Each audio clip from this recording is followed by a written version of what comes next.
अब लोग मैदा भी कटवा रहे हैं चर्बी के अलावा, और अगर ये सेफ है तो वो लोग वापस क्यों उसी शेप में चले जाते हैं? ब्लर में कुछ गड़बड़ हो गई तो आपने एक छोटा सा इंसुलिन की स्ट्रेन से आपने एक इंजेक्शन लगाना है और उसने डिसॉल्व हो जाना है। ठीक है, लेकिन ये अगर है तो आपको दोबारा you have to go under knife to remove it.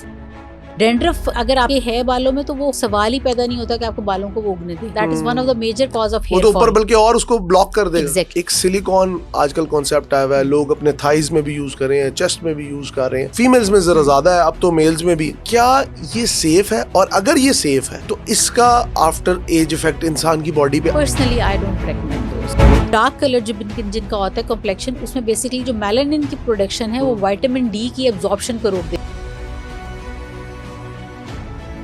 Smoke का सीजन आ रहा है, स्मोक आल्सो इफेक्ट है। डेफिनेटली आप मेल में 100 लोगों का करवाएंगे, आपको तकरीबन 80% ऐसे लोग मिलेंगे जिनका विटामिन डी शॉर्ट होगा। आपके दो चीजें आपके पर्सनालिटी को इफेक्ट करती हैं, एक ये कि आपकी डाइट क्या है और दूसरा ये कि आपके दिल के अंदर आप क्या चीजें चल रही हैं। अस्सलाम वालेकुम viewers, welcome to another podcast. मैं हूं हमजा साजिद राना। नाज़रीन, इंसान को खूबसूरत रहने का जो एक ऑब्सेशन है और जो हमारे माशरे का एक कुदरती रवैया है कि हम गोरे रंग को, खूबसूरत चेहरे को, जाज़िबे नज़र को ज़्यादा पसंद करते हैं, इन सारी चीज़ों के अंदर माशरा इस हद तक जा चुका है कि अब लोग नित नए प्रोसीजर्स को फॉलो कर रहे हैं। अच्छा, सबसे पहले मुझे ये बताएं कि ऑब्वियसली ये फील्ड बड़ी कॉम्प्लेक्स है। लोगों के पास तो, मर्दों के पास तो इतना खास टाइम भी नहीं होता अपने आप को सजने संवारने का। ये कौन से मर्द हैं? अब बदल गए हुए मर्द बराबर आते हैं। यही बात मैं आपसे जानने की कोशिश कर रहा था। मुझे ये बताएं कि आजकल प्रोसीजर्स आ गए हैं, बोटॉक्स आ गए हैं, लिप फिलर्स आ गए हैं, लोग अपनी स्किन खिंचवा के अपने आप को काफ़ी हद तक जाज़िबे नज़र एक लंबी उम्र तक बना लेते हैं। लेकिन आपके पास जब यंगस्टर्स भी आ रहे हैं, अब तो यंगस्टर्स बल्कि ज़्यादा आते हैं। टेल मी वन थिंग कि वो कौन सी चीज़ है या वो कौन से ऐसे प्रोसीजर्स हैं जो कि बहुत हद तक सेफ है और जनरल पब्लिक के लिए सहूलत से भी हैं, क्योंकि ये प्रोसीजर्स महंगे भी हैं, they are quite expensive, right? इसके वाले से जरा बताएं। जिस तरह PRP है, दैट इज लाइक वो इतनी एक्सपेंसिव भी नहीं है, और प्लस ये कि उसके साइड इफेक्ट्स इतने को खास नहीं होते हैं, क्योंकि आपका अपना प्लाज्मा इस्तेमाल हो रहा होता है। तो उसमें अनटिल अनलेस को बिल्कुल ही बहुत ही अनट्रेंड हो या आपकी वो जो नीडल इस्तेमाल हो रही है उसको वो रीयूज कर ले तो एक कोई इन्फेक्शंस वगैरह के चांसेस होते हैं, अदरवाइज वो काफ़ी सेफ है। उसमें यूजुअली कोई इशू नहीं होता, और वो मल्टीपल पर्पज के लिए किया जा रहा होता है। लाइक PRP जब हम करते हैं माइक्रो नीडलिंग के साथ, तो स्कार्स जिन लोगों को होते हैं, जो ये एक्नी के बाद रह जाते हैं, वो भी उससे ठीक किए जा सकते हैं। पिगमेंटेशन जो होती है उसमें बेहतरी लेकर आई जा सकती है, प्लस ये कि आपके पोर्स टाइट किए जा सकते हैं, फाइन लाइंस को बेहतर उससे किया जा सकता है। तो एक आपका अपना प्लाज्मा एक मिरेकल है, क्योंकि उसके अंदर अल्लाह ताला ने कुदरती तौर पर ऐसी चीजें रखी हुई हैं जो रीजनरेशन का काम करती है, यानी कि जहां पर आपके नए सेल्स बनने की जरूरत है, रिपेयर की जरूरत है, तो प्लाज्मा आपका फर्स्ट लाइन ऑफ डिफेंस होता है।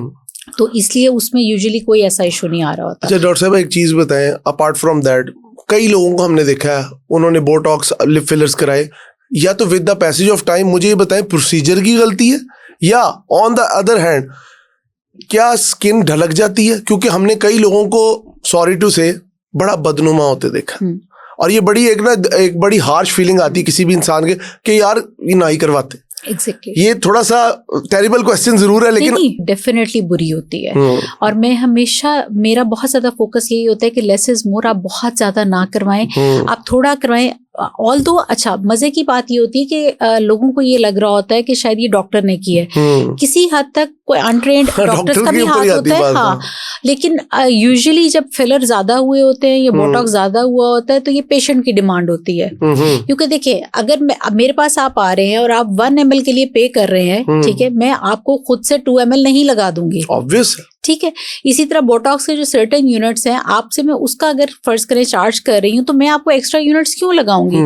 होता ये कि अक्सर लोगों को मतलब जब आते हैं, मेरे पास भी ऐसे लोग आ रहे होते हैं, साइकोलॉजिकल इश्यूज भी होते हैं कि जी हमें एक लाइन नजर ना आए। तो मैं हमेशा यही कहती हूँ कि आप जब भी काम करवाएं, एक तो फीचर्स चेंज ना करें, दूसरा एक्सप्रेशंस छोड़ के, कि आप जब चेहरे पे आपके एक्सप्रेशंस आने चाहिए, ये नहीं कि आप गुस्सा कर रहे हैं और आपके अल्फाज से गुस्सा है और आपके माथे के ऊपर बल भी नहीं पड़ा। That's what I'm saying. अच्छा, इसके बीच में sorry to cut you off, इसमें एक छोटा सा क्वेश्चन है। एक हमारे यहाँ एक टिकटॉकर है बड़े मशहूर, मैं उनका नाम नहीं लेना चाहूंगा किसी के बारे में ऐसी तरह, उन्होंने अपना चेहरा ही बिल्कुल करा लिया, आप शायद समझ गई होंगी, बॉय हैं, उन्होंने अपने चेहरे को ही बिल्कुल चेंज करा लिया है, वो इस जस्ट लाइक अ डॉल। ठीक है, मैंने आधा नाम भी उनका बता दिया। यहाँ तक अगर आपका है कि जैसे उन्होंने तो खैर सर्जिकल प्रोसीजर्स भी करवाए हुए हैं, नोज जॉब भी करवाई हुई है, और वो अच्छी बात ये कि वो बंदा एडमिट करता है, वो ये नहीं कहता कि मैंने नहीं करवाया। हाँ ठीक है, और उसमें अगर उसके ऊपर एक चीज सूट कर रही है तो ठीक है, अब उसका जिस तरह का जिस नौयत का काम है तो मेरे अपने ख्याल में तो उसमें कोई हर्ज नहीं।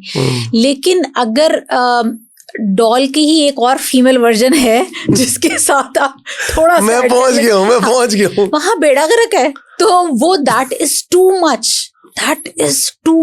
वो डॉल से डॉली का सफर हो चुका है। यस, मतलब आप देखिए ना, अगर आप उनकी बात करते हैं तो वो बात कर पाते हैं, वो स्माइल कर पाते हैं, वो एक्सप्रेशंस दे पाते हैं, ठीक है, तो वो एक बहुत अच्छा काम हुआ है। लेकिन अगर आप ऑन द अदर हैंड आप दूसरी वो बंदी को देखें तो मतलब अगर वो रो रही हो तो कोई कह नहीं सकता कि ये रो रही होगी, ठीक है। वो स्माइल कर रही हो तो बड़ी वियर्ड सी स्माइल आती है, ठीक है। आप जब इस हद तक चले जाते हैं, ये एक अच्छे से बुरे का सफर है, तो आपके लिए बड़ी अच्छा एक वो है कि क्या आपकी आंखों को देखने में अच्छा लग रहा है, वो नहीं लग रहा। जाहिर है कि वो फिर आपको कॉस्ट करता है कि अगर इन केस आपने ज्यादा फिलर कर दिया तो वी कैन डिसॉल्व इट, और वो 48 आवर्स के अंदर अंदर डिसॉल्व हो जाता है। If you don't like it we can dissolve it. लेकिन जाहिर है कि आपको वो फिलर्स की प्राइस भी पड़ेगी, वो ज़ाहिर वेस्ट हो गए। कैन वी रिवर्स इट अगर ज्यादा टाइम गुजर गया? अगर ज्यादा टाइम गुजर गया नहीं, आप एनी टाइम लाइक मतलब आपने फर्ज करें कि आपने फॉरेन फिलर डाले, आपको नहीं पसंद है, यू कैन डिसॉल्व इट। आप आफ्टर 1 ईयर भी कहते हैं कि I want to dissolve it, you can dissolve it, ठीक है। वो परमानेंट नहीं होते हैं, वैसे भी उनका अपना ड्यूरेशन तकरीबन 8 months to 1 year ही का होता है, ठीक है। तो this is not permanent changes. Botox ज्यादा से ज्यादा 4 से 5 माह काम करता है, इसके बाद आपको उसको रिपीट करना होता है। लेकिन बोटॉक्स के अंदर ये होता है कि अगर फर्ज करें कि उसमें कोई गड़बड़ हो गई है तो फिर आपको वेट करना पड़ेगा। वो एलिमिनेट हो जाता है बॉडी से 4 to 5 months में, लेकिन ये कि उस दौरान आपके अगर कोई एक ज़हनी परेशानी तो रहेगी, वो रहेगी, लेकिन परमानेंट कोई डैमेज नहीं होता। वन थिंग मोर, एक सिलिकॉन आजकल कॉन्सेप्ट आया हुआ है, लोग अपने थाइज में भी यूज कर रहे हैं, चेस्ट में भी यूज कर रहे हैं, फीमेल्स में जरा ज्यादा है, अब तो मेल्स में भी। क्या ये सेफ है? और अगर ये सेफ है तो इसका आफ्टर एज इफेक्ट इंसान की बॉडी पे आता है? पर्सनली आई डोंट रेकमेंड दोस। एक तो खैर मुझे थोड़ा लेकिन आपने एक अच्छी बात बिल्कुल आपने देखिए व्यूअर्स, डॉक्टर की जो एडवाइस है ना वो ऐसे ही है जैसे पत्थर पे लकीर होती है। एग्जैक्टली देखिए सिलिकॉन है, उसके अंदर आप एक ऐसी चीज को बॉडी के अंदर डाल रहे हैं जिसने आपकी बॉडी के साथ वो कंपैटिबल नहीं होती है अक्सर। उसमें आपकी बाज़ दफ़ा बॉडी की रिजेक्शन आ जाती है, और मुझे बाज़ दफ़ा ये समझ नहीं आता कि इतना एक्सट्रीम पे जाना, मतलब मुझे पर्सनली लाइक मेरे वो नहीं समझ में आती। लेकिन एज अ डॉक्टर अगर आप कह रही हैं तो obviously you know that side effects कि वो बॉडी के साथ क्या क्या ऐसे हार्मफुल हो सकते हैं, क्योंकि एक चीज आपकी बॉडी के अंदर पूरी पेनिट्रेट की जा रही है। बिल्कुल एग्जैक्टली, मतलब उसके अंदर अक्सर ये होता है कि अगर अच्छी क्वालिटी का नहीं सिलिकॉन यूज किया गया तो it can rupture. Don't tell me. Yes, वो रप्चर हो सकता है। तो वो रप्चर हो गया तो वो तो फिर कैंसरस हो जाएगा। उसमें आपको वो सर्जरी करके रिमूव करना पड़ता है ना। एक तो पहली बात ये कि डालते हुए आपको सर्जरी करनी है, ठीक है। तो वो जो इंसिजन के मार्क्स हैं, अक्सर लोग हमारे पास जब आते हैं और उन्होंने वो करवाया होता है तो वो फिर अब वो मार्क्स आपके परमानेंट होते हैं। ओह माय गॉड, ठीक है। ऐसे लोगों को शायद आप जिस वक्त वैसे देख रहे होते हैं तो आपको लगता होगा कि अच्छा यार ये शायद कोई अच्छी शेप में लग रहे हैं, लेकिन वैसे उनके कोई हालात नहीं होते। तो मैं इस तरह से यूजुअली जो परमानेंट चेंजेस होती हैं ना, मैं उनके हक में नहीं होती, क्योंकि उनका रिवर्सल जो है ना वो बड़ा मुश्किल होता है। वो फिर सर्जिकल रिमूवल है। जिस तरह इसके अंदर अगर फर्ज करें फिलर में कुछ गड़बड़ हो गई तो आपने एक छोटा सा इंसुलिन की स्ट्रेन से आपने एक इंजेक्शन लगाना है और उसने डिसॉल्व हो जाना है, ठीक है। लेकिन ये अगर है तो आपको दोबारा you have to go under knife to remove it, ठीक है। और जीए के अपने साइड इफेक्ट्स होते हैं, सर्जरीज के अपने ब्लंट किस्म का एक प्रोसीजर है ऑब्वियसली। तो मैं रेकमेंड नहीं करती पर्सनली, मुझे नहीं। अच्छा, एक और चीज बताएं, वजन आजकल फैट तो होना मजाक है, ठीक है, और आप खुशहाली की निशानी का है।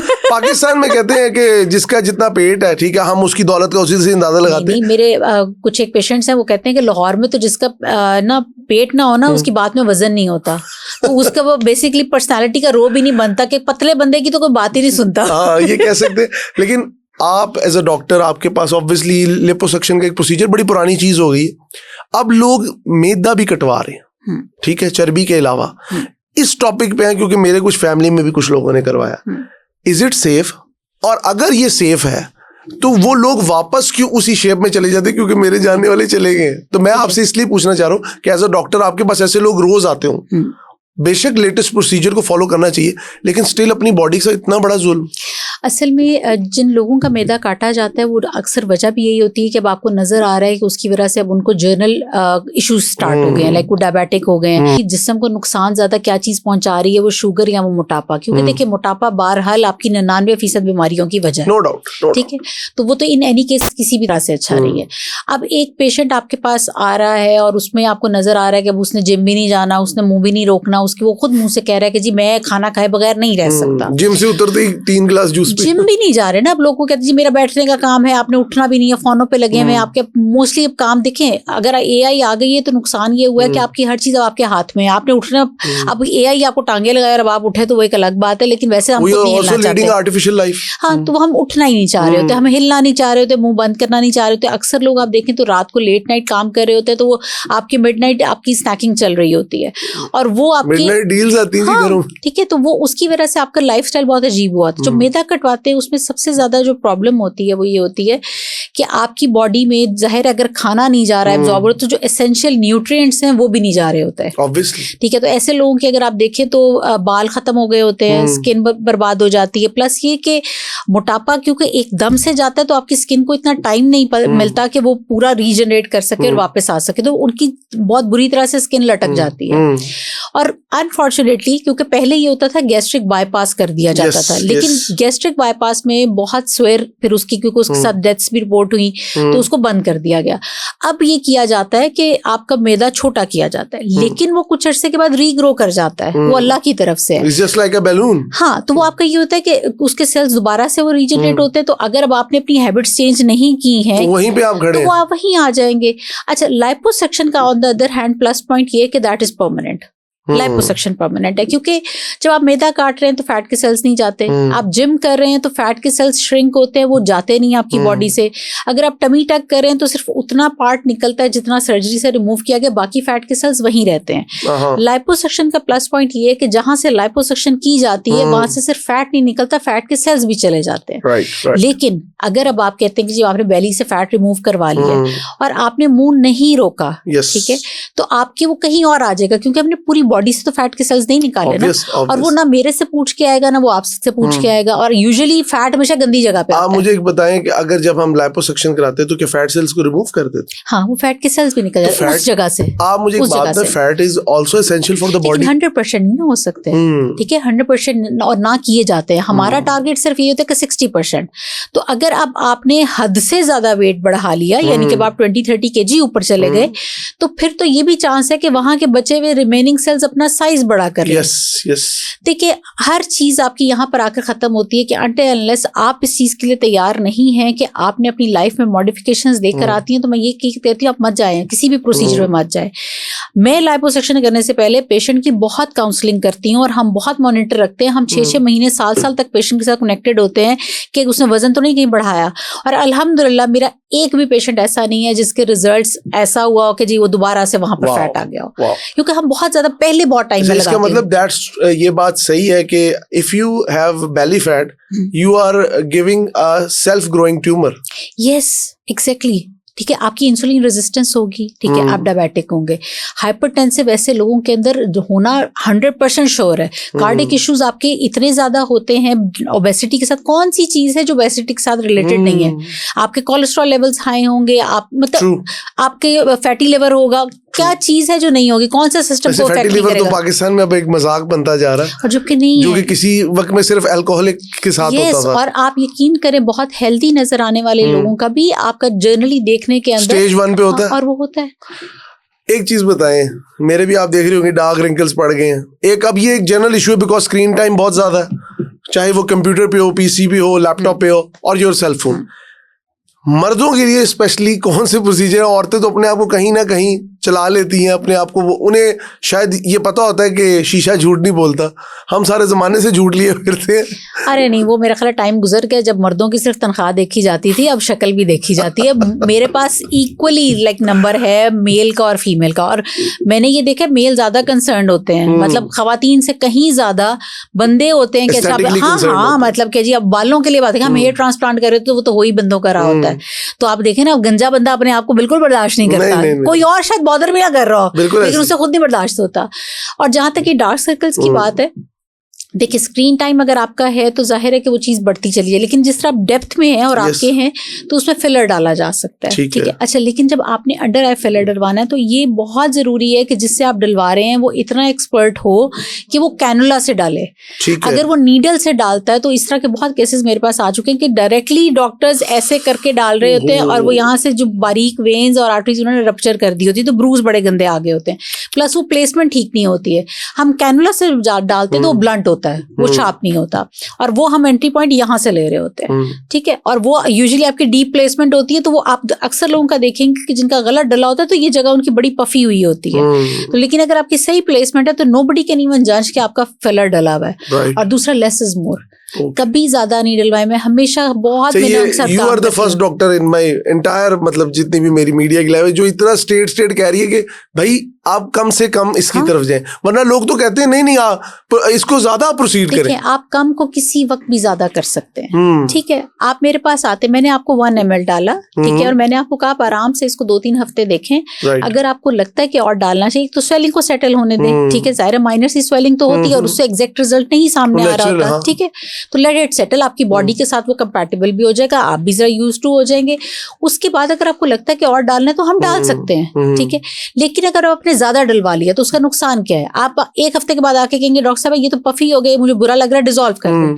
आपके बेसिकली फिर वहां नुकसान क्या है? आपने वो जो 2 ml डलवाया, मतलब आपकी पफी आइज हो जाएंगी, हो भी सकती है ना, ब्रूज भी पड़ जाते हैं लोगों के अगर आप ओवर डलवा लेते हैं, मतलब आप बिना वजह अल्कोहलिक लगे। हाँ, तो उसमें आप देखें ना, आपने वो एक्स्ट्रा जो फिलर डलवाया वो भी पैसे जाया, डिसॉल्वर भी महंगा है, उतना ही महंगा है जितना फिलर है, वो भी अब आपका डला।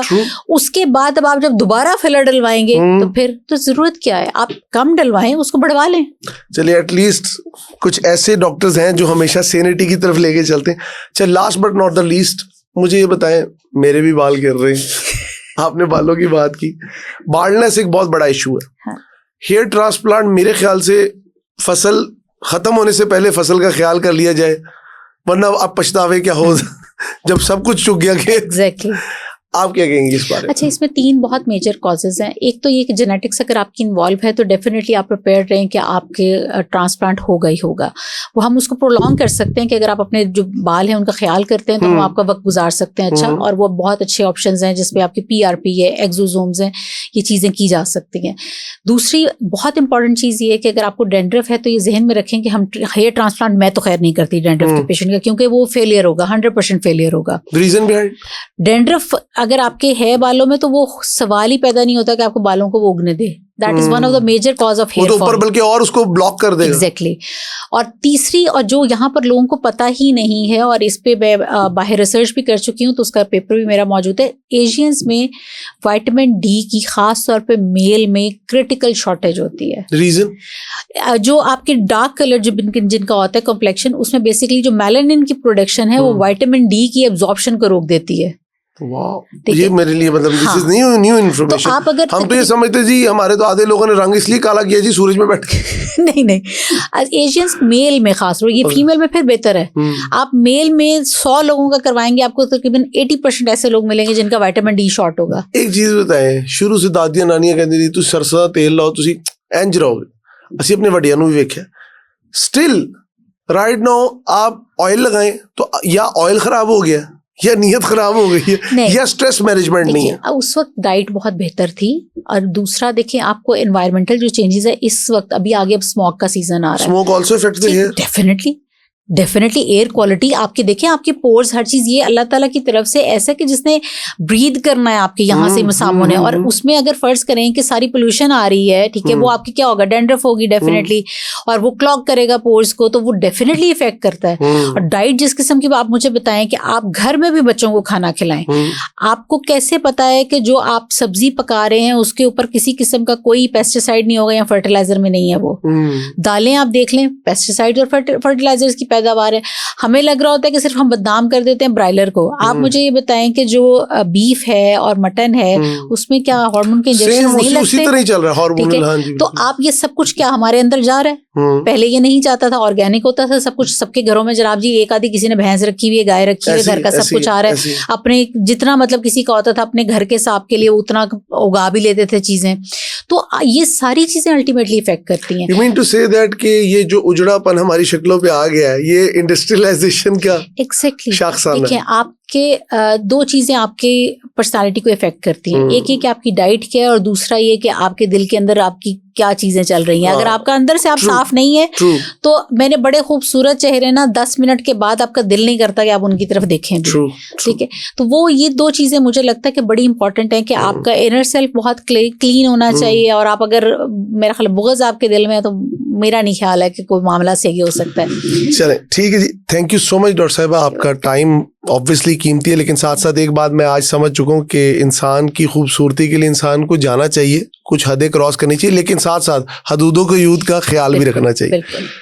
व्यूअर्स, आज हमारे साथ मौजूद थी डॉक्टर रीज, सर्जन है, एस्थेटिक सर्जन है। आपको उन्होंने हर चीज़ के बारे में, कहते हैं ना, इची बिची, उन्होंने किसी बात में लगी लिपटी बात नहीं की। और the reason behind is that कि उन्होंने कहा कि डॉक्टर का फ़र्ज़ ये है कि वो आपको अच्छाई और बुराई दोनों के दरमियान की वे दिखाए। हमारा मसला ये है कि हम लोग शायद डॉक्टरों को खुद फोर्स करते हैं कि भाई, जिस तरह उन्होंने कहा कि इंजेक्शन मैं तो 1 ml भी ज़्यादा नहीं लगा सकती अगर सामने वाले की मर्जी ना हो। तो प्लीज़ स्टे सेफ। और साथ साथ इस पॉडकास्ट का मकसद सिर्फ ये था कि अपने चेहरे की ज़ाहिरी और बातनी दोनों खूबसूरती को तरजीह दें। अपने होस्ट हमजा साजिद राना को इस पॉडकास्ट से इजाज़त दीजिए। अल्लाह हाफ़िज़।